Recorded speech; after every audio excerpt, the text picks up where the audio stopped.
साथियों नमस्कार। आज हम बात करेंगे माइकोराइजा की।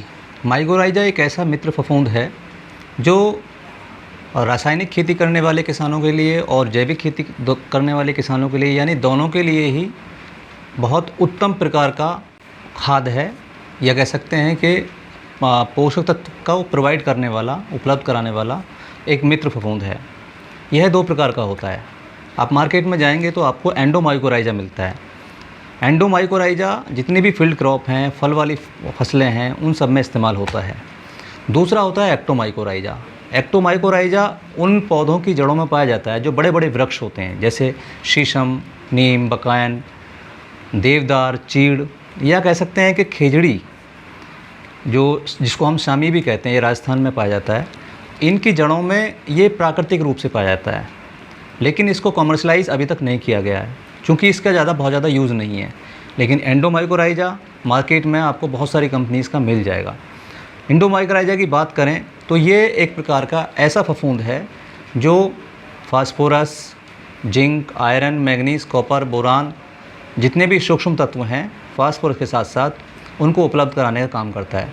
यानी कि इसका अगर हम कार्य की बात करें तो ये आर्टिफिशियल जड़ बनाता है।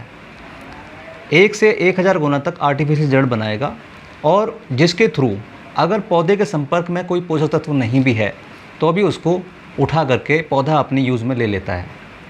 इसके अलावा ऐसे तत्व जो पौधे के अनुरूप नहीं हैं उनको घोल करके भी उपलब्ध कराने का काम करता है। जैसे फास्फोरस की यदि हम बात करें तो फास्फोरस के लिए स्पेशल जीवाणु आता है जिसको हम पीएसबी बोलते हैं, फास्फोरस घोलक जीवाणु। ये सूडोमोनास और बैसिलस ग्रुप के बहुत सारे जीवाणु होते हैं जिनका मुख्य काम होता है कि फिक्स फास्फोरस जो आपकी ज़मीन में पड़ी हुई है उसको घोलेगा और घोल करके पौधे को जिस रूप में चाहिए उस रूप में उपलब्ध कराएगा।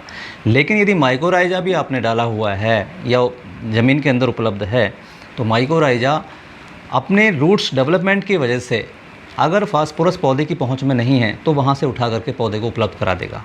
ये इसका मुख्य काम है। इसके अलावा डिफेंसिंग सिस्टम को भी, डिफेंसिंग मैकेनिज़्म को भी डेवलप करता है ये। यानी कि ऐसी कंडीशन, ऐसे स्ट्रेस वाली कंडीशन जिसमें पौधा स्ट्रेस में होता है, जैसे कम पानी है, अधिक पानी है, कम तापमान है, अधिक तापमान है, या ठंड बहुत ज़्यादा है और कम है, तो उस कंडीशन में पौधा अपने आप को कमज़ोर महसूस करता है।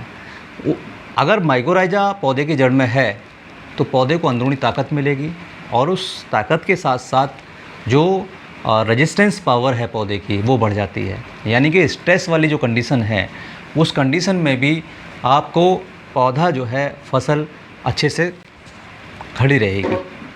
कुछ केस स्टडीज़ में देखा गया है कि माइकोराइजा निमाटोड को भी कंट्रोल करता है और बीमारियों को भी कंट्रोल करता है। यानी कि जड़ संबंधी जितनी बीमारियां हैं, जैसे रूट रॉट है, विल्ट है, या कह सकते हैं कि जो बहुत सारे ऐसे फफूंद हैं, वर्टिसिलियम, फ्यूजेरियम, राइजोक्टोनिया, इनके द्वारा जो होने वाले गलन की समस्या है उस समस्या को भी काफ़ी हद तक कम करता है।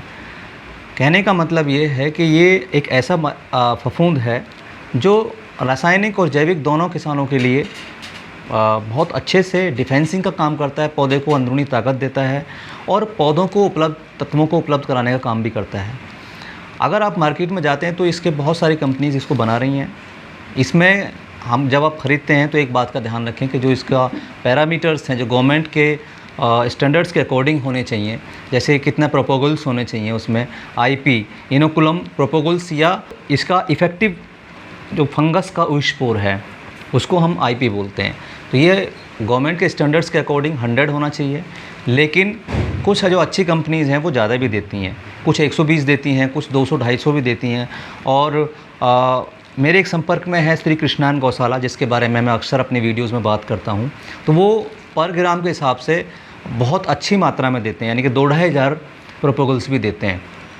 तो यदि आपको बाज़ार में मिलता है तो बहुत अच्छा है। यदि आपको फिर कोई प्रॉब्लम हो रही है इसकी उपलब्धता में तो हम आपको हरिद्वार से इनको माइकोराइजा को उपलब्ध करा देंगे, जिसकी जो संख्या है इन प्रोपोगल्स की वो बहुत बड़ी मात्रा में है।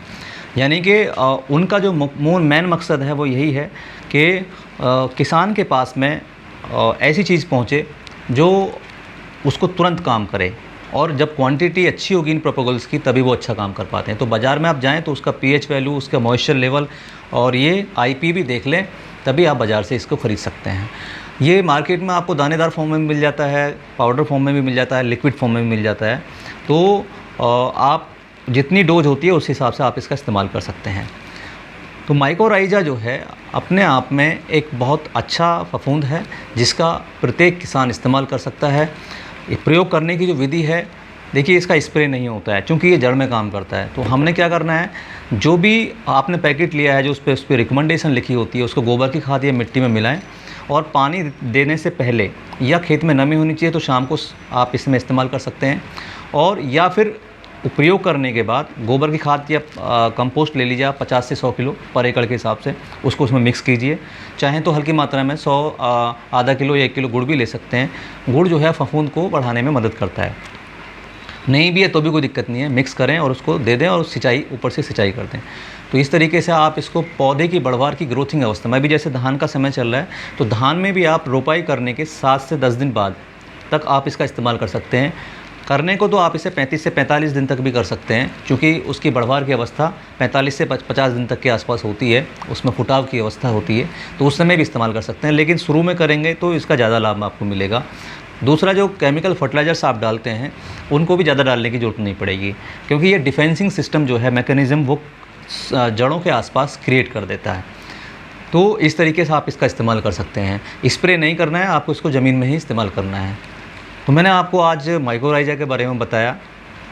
हो सकता है कि कुछ चीज़ें छूट गई हों, तो आपसे निवेदन है कि आप कमेंट्स बॉक्स में क्वेश्चंस राइज़ कर सकते हैं।